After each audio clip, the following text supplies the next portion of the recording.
Una vida sin acceso a la lectura sería obligatoriamente mucho menos rica y mucho más simplificada. Sentimos el tiempo, percibimos el tiempo, pero no lo comprendemos. Y todo el mundo está de acuerdo en que parece haberse acelerado últimamente. Y este sentido de la aceleración del tiempo yo creo que tiene que ver con la cantidad de percepciones y de estímulos a los que estamos sometidos. A mí me da la sensación de que la lectura y la escritura son actividades de alguna forma que están fuera del tiempo. Esa necesidad humana, que seguramente es antropológica, es cultural, seguramente biológica, según dicen los científicos, está muy por encima de los soportes concretos materiales que los seres humanos utilicemos para esa comunicación que dura más que nuestra propia vida. No creo que la necesidad de la lectura y la escritura esté ligada por el escenario cambiante de los avances tecnológicos o de los avances científicos o de los avances culturales. Quizá esté haciendo una metáfora muy arriesgada, pero yo creo que es la genética de la especie. Si a mí me preguntaran, yo nos rebautizaría como Homo poeticus, porque creo que contar historias mediante la palabra es seguramente la clave de nuestra especie, mucho más allá de cualquier otra cosa que hayamos podido generar. Nuestros tataranietos seguirán leyendo, seguirán escribiendo.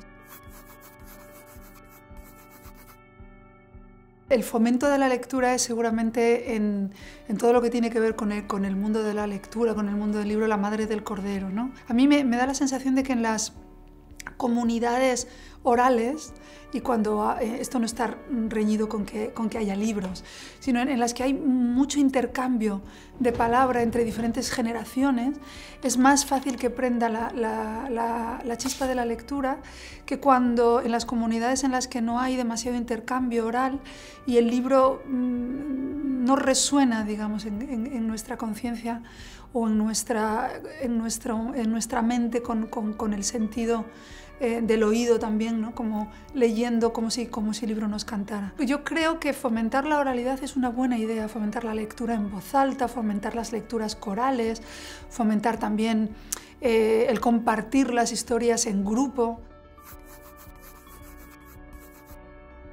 La poesía, que es absolutamente imposible de definir, etimológicamente es la creación.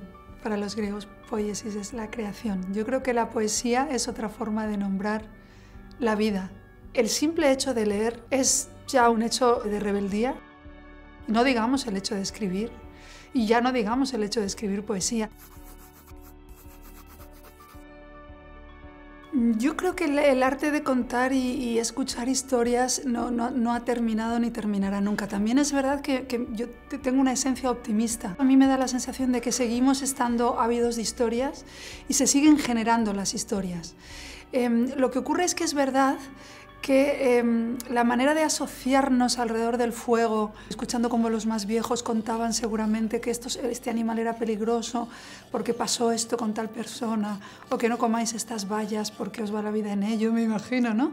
De mil maneras, ¿no? Como uno de los orígenes también de las historias, que es la propia supervivencia de la especie, ¿eh? Como es esa información codificada de manera simbólica, que son las parábolas, las fábulas, las nanas. Yo creo que esa necesidad sigue estando ahí. En una sociedad más disgregada hemos ganado en anonimato, pero hemos perdido en tribu, lo cual tiene un coste, yo creo que desde el punto de vista de la especie demasiado alto, e incluso desde el punto de vista evolutivo, pues tenemos menos ocasiones de arremolinarnos juntos para escuchar historias. El gran Juan de Mairena decía que lo que sabemos entre todos no lo sabe nadie. Entonces la explicación o la percepción, la interpretación de un libro que se hace entre todos no la puede hacer solo uno, por muy avezado que sea en la lectura. De manera que creo que la lectura debería ser apoyada en lo comunitario desde la infancia, y a lo mejor adquiriría en ese un sentido mayor, ¿no? Porque además también los niños, los adolescentes, somos, porque nunca dejamos de serlo del todo, bastante gregarios, dependemos bastante de la opinión ajena, aunque persigamos la propia. Dependemos de la ajena incluso para construir la propia. Todo es un juego de espejos. Leer en general, leer poesía en particular, pero leer en general es tener acceso a la interioridad de muchos seres humanos que no somos nosotros, pero desde luego podríamos haberlo sido, y estaría muy bien que ensayáramos a serlo.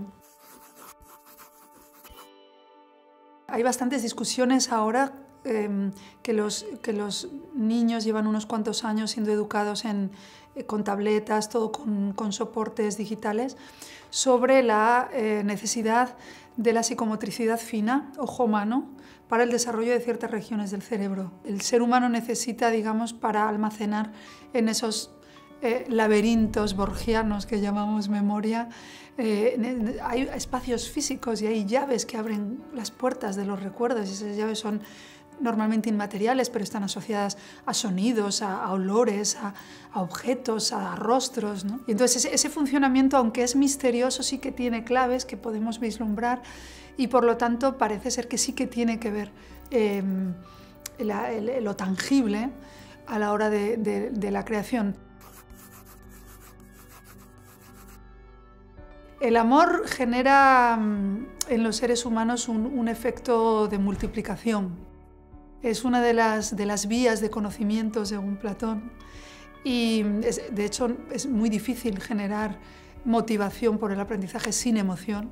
Yo no creo que el aprendizaje frío y óseo sea posible sin carnalidad, sin latido. Y por lo tanto, cuando hablamos de amor, estamos hablando siempre de algo revolucionario. Amor es también el hecho de intentar transmitir lo que sabemos a las generaciones futuras. Es muy importante la expresión de un ser humano, porque es el único punto en común que va a tener con los demás. Es decir, es el puente que existe entre seres humanos. Es casi como la sinapsis entre las neuronas. Los matices finales, que al final es lo que importa, siempre son lingüísticos, y si no, no necesitaríamos aprender idiomas extranjeros. De manera que seguramente las palabras es el lugar donde va a transcurrir nuestra vida.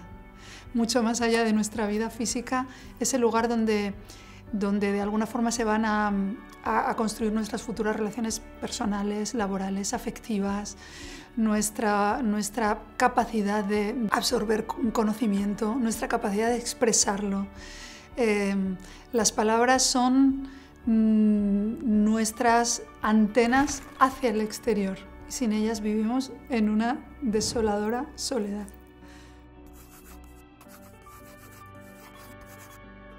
Yo creo que la lectura y la escritura sí que son básicas a la hora de fomentar un pensamiento independiente por varias razones. Es muy difícil tener un pensamiento independiente sin tener experiencia vivida. Tiene mucho que ver con haber vivido muchas situaciones, y como uno no puede vivir todas las que desearía porque la vida es obligatoriamente corta, lo que hace la lectura en este caso es multiplicar todas las capas de posible significación y de posible lectura de la realidad a las que uno pueda tener acceso de manera individual y propia. Entonces, cuando se dice eso de que la lectura es vivir muchas veces, aunque esté muy manido, es un poco cierto. Yo creo que la lectura es una experiencia privilegiada a la hora de comprender las conciencias ajenas. Bueno, vivimos en un momento histórico en el que hay muchos factores externos que parece que están luchando por captar nuestra atención. Es muy importante el silencio para poder escuchar la voz interior y también para que nuestra mente pueda reposar. A mí me parece que podría ser sano que a nuestros niños los educáramos en momentos que no tienen que estar rellenados con actividades. Y ya no solamente estoy haciendo en este sentido una reivindicación del silencio, sino también de la pausa, de la falta de actividad. Me da la sensación de que la creatividad humana también depende de esos momentos de aparente vacío, en los que la mente o el corazón o el intestino o el estómago, todo junto, pues se ponen de acuerdo para hacer asociaciones de ideas que de otro modo serían imposibles de crear. O sea que no solamente creo que necesitamos silencio, sino que necesitamos también pausa, necesitamos momentos en los que no estén pasando cosas. Son necesarios esos momentos en los que, por decirlo de otra manera, las fuentes tienen la oportunidad de volverse a llenar. Porque una fuente no puede estar manando continuamente sin dejar tiempo para que llueva y digamos, esos acuíferos vuelvan a rellenarse, ¿no? Necesitaríamos llegar a una reconciliación con lo natural, con el margen físico de las cosas. Creo que una de las neurastenias colectivas a las que está sometida nuestra sociedad comienza en la revolución industrial y es una ilusión de el ser humano liberándose de las ataduras de la propia naturaleza. Sin embargo, no es cierto. De alguna manera yo creo que Mary Shelley en Frankenstein nos contaba esto. O sea, el ser humano no es Dios, no es su propio demiurgo, no puede generar la vida, está sometido a sus leyes físicas. Necesitamos reconciliar los deseos con la realidad, por parafrasear a Cernuda, porque los deseos son más anchos que la realidad tozuda física del cuerpo. Y yo creo que es esto lo que está sucediendo. Estamos proyectando un exceso de deseo, que es muy positivo. Todos somos seres deseantes por naturaleza y en este caso hay circunstancias materiales que nos permiten desear, pero no contamos con que el tiempo sigue siendo forzosamente escaso y por lo tanto o nos liberamos de tareas constrictivas de manera colectiva o seguiremos cada vez más constreñidos porque el margen entre la realidad física y el deseo va a ser cada vez mayor. Es muy importante ser conscientes del poder de la palabra. Cuando se dice aquello, no todos los refranes populares tienen razón, aunque todos la tengan, y no me contradigo. Cuando se dice aquello de las palabras se las lleva el viento, no es del todo cierto. Las palabras generan cura y generan daño y construyen digamos, la realidad en la que los seres humanos viven.